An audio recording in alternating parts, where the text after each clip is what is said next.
निकाली गई है, साथ ही साथ कई सर्वप्रथम अपने भारत के उन तीनों सेनाओं को सैल्यूट करता हूं और उनको सैल्यूट करता हूं जो शहीद हुए हैं। निश्चित तौर पे हमारे वीर जवान जो शहीद हुए हैं और जिस तरह से पाकिस्तानियों के द्वारा, आतंकवादियों के द्वारा हमारी बहन बेटियों का सिंदूर उजाड़ा गया और जिस तरह से माननीय मोदी जी ने उन आतंकवादियों के ठिकानों पर 100 से ऊपर आतंकवादियों को मारने का काम किया और लेकिन पाकिस्तान जिस तरह से वहाँ के आतंकवादियों को अनुदान राशि घर बनाने के लिए या उसका कैंप बनाने के लिए 14 करोड़ रुपया और 1-1 करोड़ रुपया देने का काम किया, ये दुर्भाग्य की बात है। वैसे आतंकवादियों का फैक्ट्री बनाने वाले को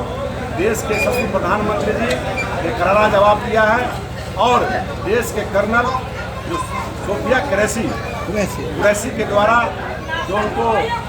मुंहतोड़ जवाब दिया गया है, उन अपनी भारत की बेटियों को मैं सैल्यूट करता हूं और उन जवानों को सैल्यूट करता हूं और उन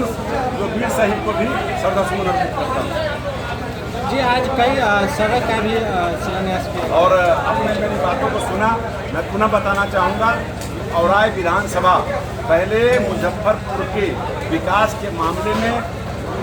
मानस पटल से अलग था और जब से मैं औराई में जुड़ा हूँ तब से मेरा अथक प्रयास है कि वहाँ के लोगों को, यहाँ के लोगों को मूलभूत सुविधा प्रदान हो, जिसमें देश के सबसे प्रधानमंत्री जी ने, बिहार के मुख्यमंत्री जी ने, बिहार के मंत्रियों के द्वारा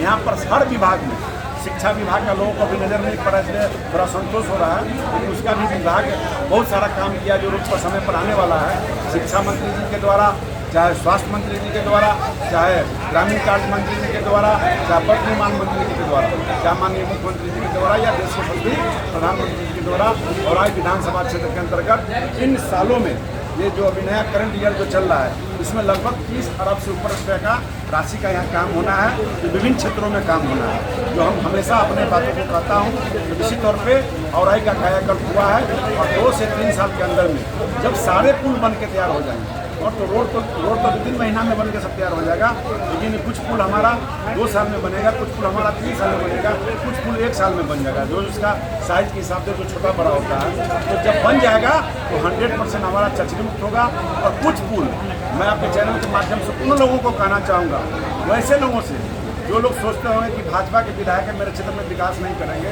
उन अल्पसंख्यक भाइयों से भी, उन शोषित भाइयों से भी, उन वंचित समाज के लोगों से भी मैं कहना चाहूँगा कि मैं चौतरफा विकास करूँगा, चाहे वो अगरा हो, चाहे पिछड़ा हो, चाहे दलित हो, चाहे शोषित हो, चाहे वंचित हो, चाहे वह मुस्लिम समाज के लोग हों, आपका भी पुल पुलिया बनेगा। धैर्य रखिए। अभी नेक्स्ट ईयर का जो बैठक होने वाला है उसमें भी मुझे पूरी उम्मीद है कि 4 से 5 पुल और मिलने वाला है, फिर बैठक होगा उसमें मिलेगा। तो मैं आगे उन लोगों का पुल जिनका पुल नहीं बना है, उन लोगों को लगता है कि मेरा नाम दिया ही नहीं है, लगभग औराई विधानसभा से 19 पुल का नाम दिया हुआ है, जो पुल 50 मीटर, 30 मीटर, 40 मीटर, 60 मीटर का पुल है, यानी 3 करोड़ से लेकर के 20 करोड़ का पुल है। वो पुल अभी और बनने अच्छा, विधायक जी अभी मंच से आप बातचीत कर रहे थे, चुनौती दिख रहा है आपको, किस चुनौती की बात कर रहे हैं? चुनौती कहने का मतलब है कि जितने विरोधी आ रहे हैं, अंग्रेज के बाद अगर कोई फ्रॉड आया उसका नाम है कांग्रेस। अंग्रेज के बाद कांग्रेस, वो आकर के जिस समय कहा एमपी के चुनाव में,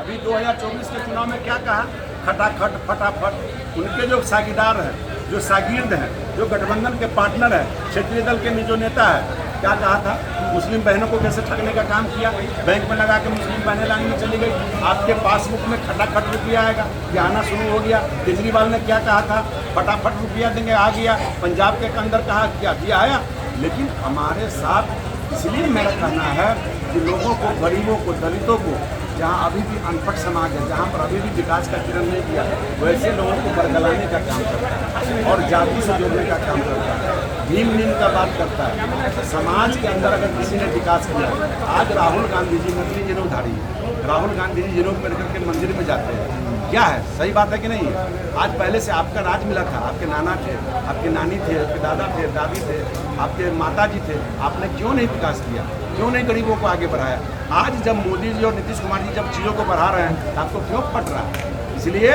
हम कहना चाहेंगे आपके चैनल के माध्यम से तमाम जो वैसे गरीब हैं, आप धैर्य रखिए, मोदी जी किसी को नहीं छोड़ेंगे। थोड़ा देर लगा है, आगे भी लगेगा, लेकिन काम आपका आ रहा है। आपको बहुत सारा योजना का लाभ मिलने वाला है। कोरोना के कारण 2 साल लेट हुआ था, लेकिन लास्ट में अभी काम की गति तेज हुई है, अभी और तेज होने वाला है, मैं आपको विश्वास दिलाता हूँ। अच्छा